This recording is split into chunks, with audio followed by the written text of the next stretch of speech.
Olá, boa noite, sejam bem-vindos, tudo bom com vocês? Boa noite, sejam bem-vindos a essa live.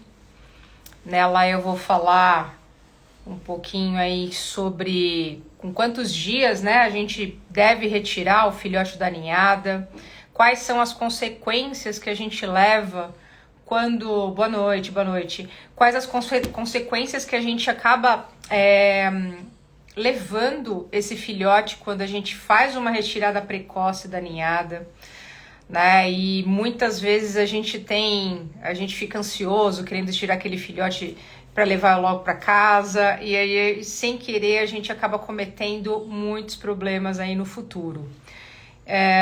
Antes de mais nada, eu gostaria de convidar vocês, veterinários de plantão. Estão abertas as inscrições para a 7ª Semana VET 6 vezes.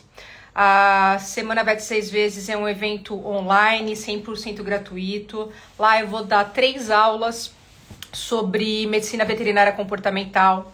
Para quem quer entrar nessa área, para quem tem interesse em entrar nessa área, para quem não quer entrar nessa área, mas não conhece nada de comportamento, e a gente sabe que muitos problemas comportamentais eles estão chegando na rotina dos clínicos e os clínicos não fazem ideia do que, como trabalhar, tá? Então isso é muito legal para você. Então são 3 aulas gratuitas que eu vou dar. Elas vão acontecer no dia 3 e 7 de julho. Elas vão ficar disponíveis, né, durante essa semana para vocês assistirem. E estejam todos convidados, tá bom? Evento para veterinários. Para tutor, eu tenho um curso bem acessível para tutor. Lá eu falo um pouco dos maiores erros que a gente acomete com a educação dos nossos cães. E aí eu falo desde o começo também como que é importante essa sociabilização, qual que é o momento exato para retirar o filhote da ninhada e os problemas que a gente acaba sem querer fazendo com que esses cachorros, né, acabam tendo comportamentos errados e que muitas vezes o comportamento errado deles acaba sendo um reforço nosso, né? Então é um curso bem acessível. Se vocês tiverem interesse, podem entrar em contato comigo pelo direct que eu passo o link, tá? O link da minha bio hoje, ele só tá pra semana VET 6 vezes. Então os veterinários, eles podem entrar lá, acessa a minha bio, coloca o seu e-mail, entra no grupo do WhatsApp, para vocês podem, graduandos, com certeza, pode sim, viu? Tanto para veterinários formados, quanto para estudantes de veterinária. Estudante de veterinária vai ser ótimo, porque vocês vão sair na frente dos seus colegas, tá bom? E tem muitos veterinários, alunos meus, de muitos anos de formação, de 15, 20 anos de formação, que não aprenderam nada na graduação, né? Eu tive que ralar também, eu não aprendi absolutamente nada, e eu venho aqui passar todas essas informações para vocês, tá bom? Sejam bem-vindos a essa live. Vamos falar então qual que é a idade correta para a gente fazer a retirada do filhote da ninhada. Na segunda-feira eu deixei uma enquete para vocês, exatamente com essa pergunta. Eu coloquei 30 dias, 45 dias, 60 dias e 3 meses. Então a resposta aí foi assim, foram poucas pessoas que falaram 30, 45 dias e bastante falaram 63 meses, né? Então vamos ver exatamente com quanto tempo a gente precisa fazer essa retirada. Antes de mais nada, a gente precisa falar um pouco dessa fase da infância. Por que é tão importante um filhote entrar em contato com a ninhada? Uma das primeiras coisas, a melhor coisa, semana do curso é voltado também para gatos, eu falo de cães e gatos, tá bom? Então, todo o meu trabalho aqui é voltado para cães e gatos, e a semana VET 6 vezes ela também vai falar sobre gatos. Depois, mais para frente, eu vou falar quais são as aulas. Eu não tenho exatamente aqui as aulas formadas na cabeça, não lembro, mas me segue aqui, vai lá, me favorita, para vocês receberem mais as notificações e vocês saberem quais são os conteúdos das aulas, tá bom? Bom, a primeira coisa extremamente importante durante a ninhada é o quê? A fase de imprint. que é imprint, Kátia? Vocês já ouviram falar, eu já falo muito sobre imprint, né? No caso do cão é o imprint canino, no caso do gato é o imprint felino. Todas as espécies, elas precisam ter o imprint. E o que é imprint? Nada mais é do que uma estampagem. No caso aqui, é o cão ser reconhecido como um cão, ele se reconhecer como um cão, um gato se reconhecer como um gato, um pato se reconhecer como um pato, enfim, eu não vou falar em outras espécies, tá bom? Mas é uma das primeiras fases da vida social dos animais, tá? E se eles não têm contato com a mãe, com a ninhada, eles não se reconhecem como cães ou como gatos, tá? E aí a gente vai ver quais são os problemas que acarreta isso no futuro desses filhotes, tá bom? Eles aprendem, na fase do imprint, eles aprendem aspectos sociais e psicológicos da sua espécie. Então, eles acabam desenvolvendo habilidades de comunicação e comportamento da sua espécie. Então, o cão, ele vai aprender a morder, a cavar, a destrinchar, a latir, a se comunicar através da linguagem dos cães, que são os calm signals, né, que a gente fala aqui. Ele reconhecer um outro cão, ele se reconhecer como um cão. A mãe acaba criando alguns limites, ela acaba educando, né, da forma canina, que deve ser feita, né, esse animal, tá? Tanto o cão quanto o gato. Então, eles vão aprender aspectos sociais e de comportamentos da espécie, no caso do cão e do gato, tá? Então, eles acabam desenvolvendo a sua personalidade, eles começam a se posicionar socialmente na ninhada.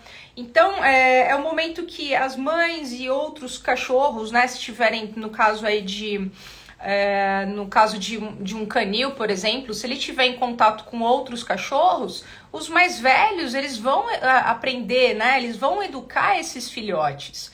Então, vamos lá, deixa eu só beber uma água aqui, que a minha tá um pouquinho seca.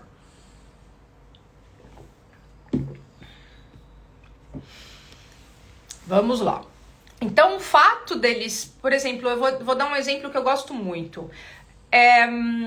Quem já viu isso, né? Já ouviu falar, teve sei lá, a gente pensa aí numa família que tinha um macho, uma fêmea e decidiram cruzar os dois. E aí, de repente, tiveram um monte de filhote e tal. E a fêmea, aquela coisa, né? Os filhotinhos, eles vão atrás querendo mamar e a fêmea não deixa. A fêmea levanta. Toda vez que ela tá deitada, os filhotes vêm querendo mamar e de repente ela levanta. E muitas vezes a gente fala o quê? Putz, se os filhotes estão enchendo o saco da mãe, a mãe não aguenta mais, eu preciso dar um fim nesses filhotes. E que geralmente acontece na faixa dos seus 40, né, 30, 40 dias, mais ou menos, né, onde eles começam a abrir olho, começar a ter a dentição, começa a machucar o teto da mãe, então a mãe não vai deixar fazer com que esses filhotes acabem se amamentando, e que muitas vezes a gente fala assim, putz, a mãe já deu, eu já dei também, porque não aguento mais esses filhotes explorando a casa inteira, eu vou ter que dar todo mundo, eu vou começar a vender. E aí é que é o grande erro. Por quê? Essa mãe, ela tá educando esses filhotes. Ela tá falando que não vai ter mamar. Agora vocês vão precisar procurar outras coisas para vocês se alimentarem. Então eles vão começar a procurar no ambiente, no caso, né, a ração dela. A gente vai começar a colocar papinha de cachorro para eles, de bebê, para eles começarem a comer. Eles vão começar a beber água. Então eles vão começar a criar uma independência através da mãe, a mãe sendo a figura de apego deles, que é muito importante, ter uma segurança, né? E a mãe corrigir esses filhotes e mostrar, dar a independência de que eles consigam explorar aquele ambiente para eles sobreviverem, tá certo? E que muitas vezes a gente fala assim, não aguento mais, eu vou lá e dou todo mundo e acabou.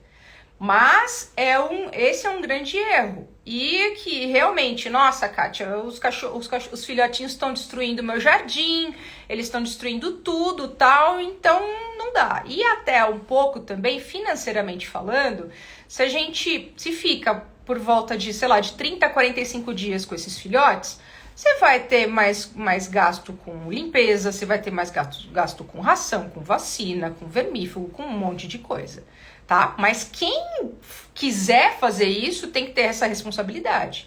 A gente não pode dar, doar, vender sem o tempo correto, tá? E aí eu vou falar quais são as consequências que a gente acaba tendo quando existe isso. E então esse é um período mais crítico e onde, por exemplo, os filhotes, eles acabam, por exemplo, brincando entre eles e eles começam a dosar um pouco mais a mordida, né? É uma fase oral muito intensa, a gente sabe que a fase oral ela demora um pouco mais para acontecer, mas durante essa fase, eles começam a brincar entre eles. Um vai lá, começa a morder a orelha do outro, dói um pouco, o outro vai gritar, o outro vai dar um limite no outro, e ele vai perceber que, nossa, peraí, então eu tenho que dosar essa mordida. E essa forma deles interagirem entre a ninhada e entre os mais velhos vai desenvolvendo a comunicação entre eles, a linguagem entre eles, tá? Vou falar um pouquinho do período de sociabilização do gato. O gato, ele tem um período aí um pouquinho menor do que o cão. A gente fala que o período de sociabilização do cão é até uns 4 meses de idade, né? No gato, a idade mais crítica para os filhotes se socializarem e se adaptarem aos seres humanos é entre 2 a 7 semanas. Ela é muito mais curta. Então, o período que esses gatinhos, eles têm, nesse período, eles têm uma experiência positiva, né, de manejo. Durante esse período de formação, eles lidam muito melhor com medo e eles aprendem tarefas muito mais rapidamente do que os gatinhos que não tiveram esse período aí de manuseio positivo com os humanos. Então, quer dizer que a gente precisa, claro que 7 semanas é muito cedo ainda para o filhotinho, mas durante a hora que ele estiver na ninhada, ele vai ter contato com os humanos. E que se esse contato com os humanos for de uma forma muito positiva, ele vai ser um gatinho muito mais tranquilo na presença de outros humanos também. Tá? Então, o manejo durante essa fase no gatinho é muito mais importante pelo fato desse período de sociabilização ser muito mais curto do que de um cão, por exemplo, tá? Minha foi abandonada provavelmente bem nessa fase, até hoje ela tem muito problema de comportamento, inclusive outros animais e crianças. Então, você vai dar uma olhada depois que eu vou falar quais são os principais, tá? Tem números aí. Inclusive, quando a gente faz a consulta comportamental, eu vejo, né, a gente precisa investigar muito essa fase da infância, desde quando ele foi adquirido, com que idade que ele saiu da ninhada e que a gente sabe que vai desencadear um problema futuro, tá? Então, tudo que é plantado nessa fase de filhote é colhido no futuro. E qual é o futuro?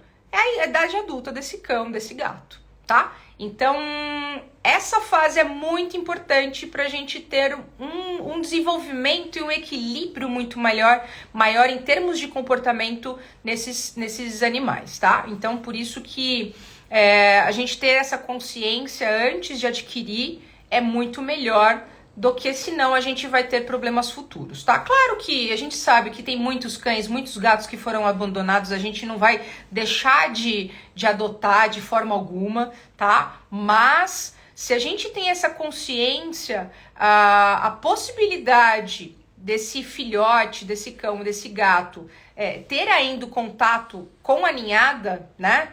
Isso é de extrema importância para uma idade adulta, tá bom? O meu veio para mim com 20 dias, ele não deixa absolutamente ninguém chegar perto dele, nem outros animais. Então, muito provavelmente pelo fato dele não ter tido uma sociabilização boa nesse período. Bom, e aí Afinal, Kátia, qual que é a idade correta pra gente retirar os filhotes, né, da ninhada? Já que esse é o tema da live, né? A partir de 60 dias de vida, gente. 45 dias de vida, pelo amor de Deus, não tire esse filhote. 30 dias, muito menos, tá? Porque exatamente por isso, os filhotes precisam estar em contato com a ninhada e com a mãe e outros cães, né? Se for no caso aí, em contato com isso, com eles, para que eles tenham um imprint muito bem certo, né? Muito bem feito, para que eles consigam entender a linguagem de outros cães no tempo futuro, tá? Então, provavelmente é isso que... desculpa. Então, o que é o grande ponto? Muitos canis e muitas pessoas que não têm essa informação acabam fazendo isso exatamente pelo fato do que eu falei antes, tá? Então, se a gente tem essa consciência, a gente vai melhorar muito a questão do bem-estar dos nossos animais. Eu vou dar um exemplo aqui. Eu tenho 2 exemplos, né, com a mexerica e com a lixia. Elas foram... Eu gosto de falar da mexerica. Eu fui vê-la, a mãe, né? Ela nem tinha nascido ainda. Eu fui escolher a mãe com melhor temperamento e tal. E na hora que ela nasceu, o canil queria me dar ela com 45 dias. Eu falei assim, não. Eu falei assim, vou fazer só com 60 dias. Não, mas tem a questão da vacina, tem isso, tem aquilo. Eu falei assim, não tem problema. Eu fui lá, paguei a vacina pro canil fazer a vacina no período certo.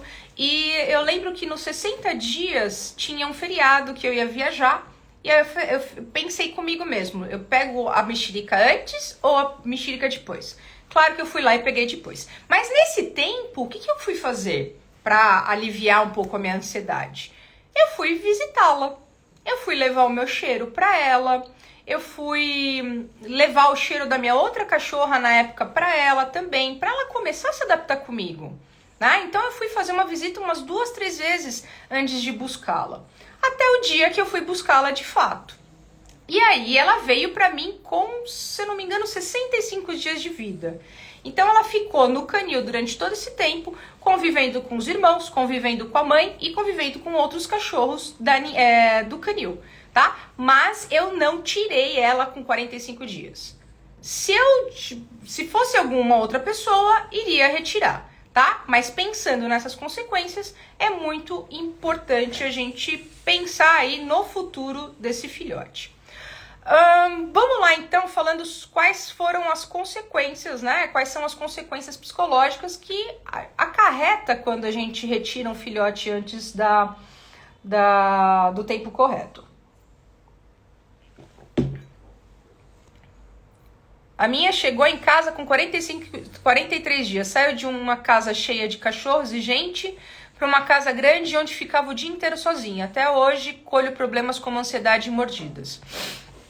Então, Josi, claro que existe essa fase, tá? Com os 45 dias aí da retirada. Mas a partir dessa fase também, quando o cão chega pra gente, a gente precisa também trabalhar, tá? Não é só essa fase que vai deixar ele super bem equilibrado. Não, a gente precisa dar continuidade no processo de socialização dele, tá? E eu não vou entrar isso agora em detalhe, porque isso é mais um tema para uma outra live, porque tem muito conteúdo e é um tema extremamente polêmico, tá? Mas já eu faço essa live aí com esse tema e aí a gente debate sobre isso, tá bom?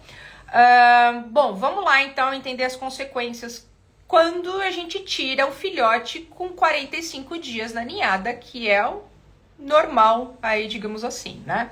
Primeiro, se ele não tem um imprint muito bem feito, o que vai acontecer? Ele não vai entender a linguagem dos outros cachorros. Já começou aí, né? Então, cães que são retirados muito cedo da ninhada têm dificuldade de entender quando o outro cão não quer interação ou quer muita interação, porque tem cães que também eles querem uma interação demais e o outro tá um pouco aflito, com um pouco de medo e acaba reagindo a isso, tá? Além disso, acaba não conseguindo reconhecer um outro cão como um cão, né? Gerando, o que que gera? Medo, ansiedade, reatividade quando em contato com outros cães. Então, quantas vezes a gente já viu na vida, né, filhotinhos no colo da mãe, né, ou na coleira, tal, vê um outro cachorro lá no fundo, já fica extremamente ansioso, latindo desesperadamente. Claro que esse latido tem várias questões aí, pode ser ansiedade, pode ser medo, pode ser a frustração de querer falar com outro cachorro, mas às vezes ele em contato com outros cães, ele vai se sentir acuado, ele vai se sentir com medo. Só o fato do cachorro querer interagir com ele. Ele não conhecer a linguagem corporal daquele cachorro, que se o cachorro ele tá querendo interagir, se o cachorro não tá querendo interagir, se o cachorro fala assim, não, beleza, eu entendi que você... Se a gente pega um cachorro mais equilibrado, né? Não, entendi, você não quer contato também, eu vou pra lá. Porque cães equilibrados, eles fazem isso, eles não querem agredir, eles não querem reagir, eles não querem ficar agressivos. Eles evitam ao máximo um confronto, né? Então, entender aquela linguagem, o outro cão vai embora. Não necessariamente aquele cão vai querer ir embora, tá? Por não entender a linguagem de um outro cão. Outra coisa, já falaram aí, né? Uma fase oral muito intensa. Pelo que eu falei, né? Vamos pensar aqui, né? Que eu tinha falado para vocês. Os filhotes acabam dosando as mordidas na hora da brincadeira. Dói um pouquinho para um, então ele vai gritar e vai falar, ô, meu... Parou aí. Aí o outro vai começar a dar uma dosada na mordida. E quando ele chega na sua casa, ele vai estar com uma fase oral bem mais equilibrada. Não que ele não vá destruir brinquedos, tá? Isso é uma necessidade dos cães. Mas a fase oral é muito menos intensa do que quando a gente pega um cão que não teve esse contato certo e não tem essa fase oral muito bem desenvolvida. Tá certo? Então, é muito comum também aquela brincadeira, né, com o tutor, de ficar mordendo o tempo inteiro a mão, tal, quer interagir dessa forma, chama a atenção do tutor dessa forma. Então, tem uma fase oral muito intensa, cães que não foram retirados com menos, né, cães que foram retirados com menos de 45 dias, né, 60 dias ou menos aí. Outra coisa, a dificuldade de socialização. Pelo mesmo motivo, né?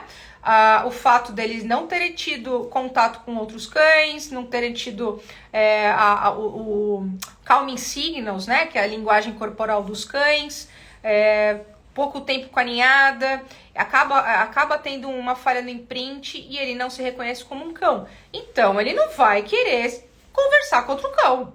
Se eu não me reconheço como um cão, aquilo lá pra mim é novo, tá? E aí ele vai ficar com uma dificuldade enorme de socializar com outros cães. Outra coisa que é hoje tá bombando, né? 90% dos casos de consulta comportamental é ansiedade por separação. E uma das consequências quando a gente retira um filhote com 45 dias na ninhada é ansiedade por separação, tá bom? A retirada precoce causa um trauma psicológico, deixando esse cão inseguro e transferindo a segurança para o tutor. Como assim, Kátia? Lembra da independência que eu falei? Que a mãe começa a tirar os filhotes, tal, né? Ela rejeita um pouco os filhotes para querer mamar e tudo mais. Eles vão ganhando mais independência. Ela acaba sendo a figura de apego, a figura segura deles, né? Mas, ao mesmo tempo que ela tá lá, eles estão se liberando, eles estão desenvolvendo o faro, né? Procurando coisa para fazer. Então, eles estão criando independência. Essa mãe ensina a criar independência. Cães que são retirados muito cedo, eles têm uma falha, eles vão retirar, né? Eles acabam sendo retirados, então acaba tendo um trauma psicológico muito grande. Essa independência não foi formada ainda. E aí, quando ele chega na casa do tutor, o tutor acaba sendo a figura materna dele. E aí, a ansiedade por separação está praticamente instalada, tá? Somente pelo fato de você conseguir de tirar um filhote antes dos 60 dias de vida. Ah, uma coisa que é muito importante, gente, que eu tinha esquecido de falar, eu tinha deixado um questionário com 3 meses de idade, né? E muita gente colocou 3 meses de idade. Quais são os problemas quando a gente retira também muito tarde esses filhotes? Os cães, principalmente, eles têm uma fase, uma janela de socialização até os 4 meses de vida. E por mais que o canil, por mais que as pessoas, né, essas pessoas que querem cruzar com os filhotes dentro de casa e tudo mais, por mais que elas se esforcem para sociabilizar esses filhotes, infelizmente não é o necessário. Quando a gente pensa em sociabilização, a gente precisa tirar esses filhotes daquele ambiente e estimular ele em outros ambientes que sejam naturais, né? Que não tão artificiais. Então, pensando aqui, eu vou dar um exemplo para vocês de cães guias, né? Cães de serviço no total, no todo. Esses cães, o pessoal faz uma seleção das matrizes, né? Dos pais, das mães. Eles acabam tendo aquela ninhada inteira, eles trabalham em cima daquela ninhada porque a genética influencia, né? Eu já falei numa live anterior sobre a genética. Eles trabalham bastante com esses filhotes dentro de casa, mas o período de socialização, o que eles fazem? Eles dão, né? Eles dão, entre aspas, para famílias socializadoras. Então, são famílias comuns.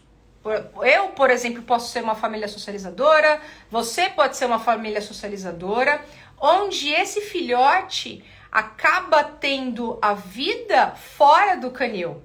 Então, por mais que o canil tente fazer uma socialização muito bem feita, vai sempre ter algum problema.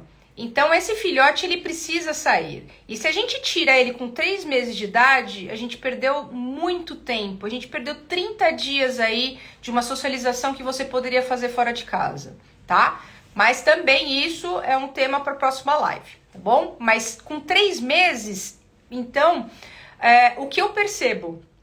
Cães muito medrosos também. Pela falha da socialização no tempo correto. Tá? Então, o momento certo aí é a partir de 60 dias. Então, a melhor coisa que a gente tem que fazer. Bom, e qual que é o outro grande problema aí na retirada precoce, né? Humanização dos nossos animais. Eles acabam se reconhecendo mais como humanos, deixando de ter comportamentos naturais da espécie, o que gera mais e mais problemas comportamentais. Então, acaba sendo uma bola de neve, né? Então, o fato dele não ter um imprint bem estabelecido, entre em contato com uma família humana, ele vai se reconhecer como humano, só que ele é um cão, só que ele é um gato, eles têm necessidades da espécie.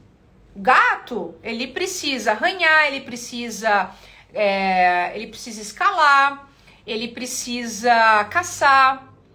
Então ele não acaba exercendo esses comportamentos naturais, porque primeiro que ele não aprendeu. Claro que tem um traço instintivo aí, tá, gente? Não vou tirar isso. Mas o fato dele não ter aprendido no tempo certo, né, no tempo correto, isso acaba deixando ele com uma falha. Outra coisa também, né, no caso dos gatos, a possibilidade de ele aceitar outro gato dentro da própria casa dele é muito menor. Muito menor.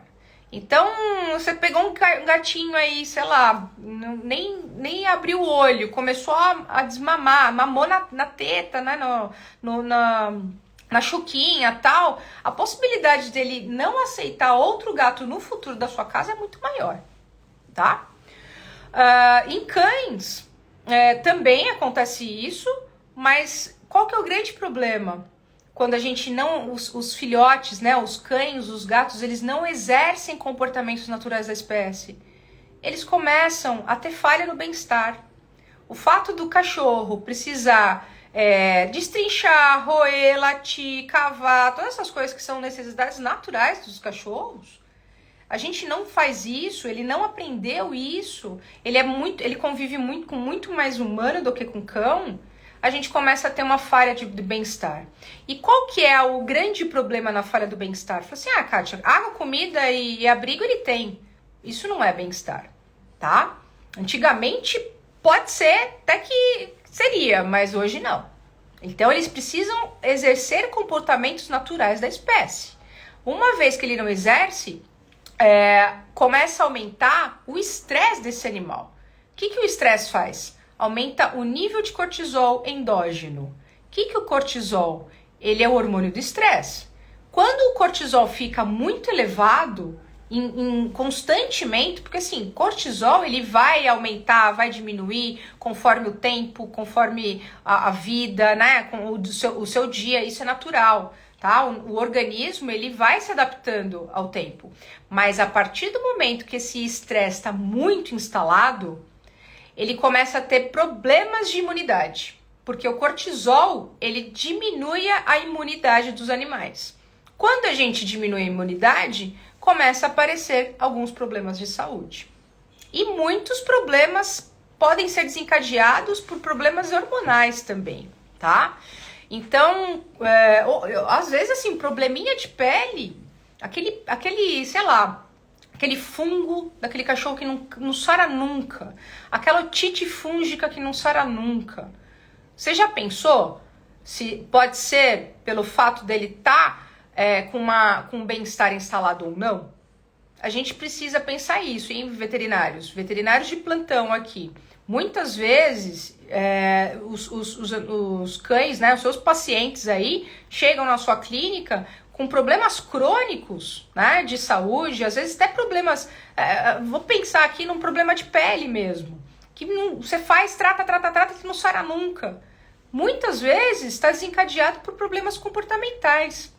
E é aí que você precisa investigar também, né? A gente não pode trabalhar só a parte física e esquecer da parte mental, tá certo? Então, tudo isso, né, e se a gente continuar aqui, vão ter históricos aí, a gente vai ver que muitas vezes acaba tendo consequências pela retirada precoce desses filhotes da ninhada, tá?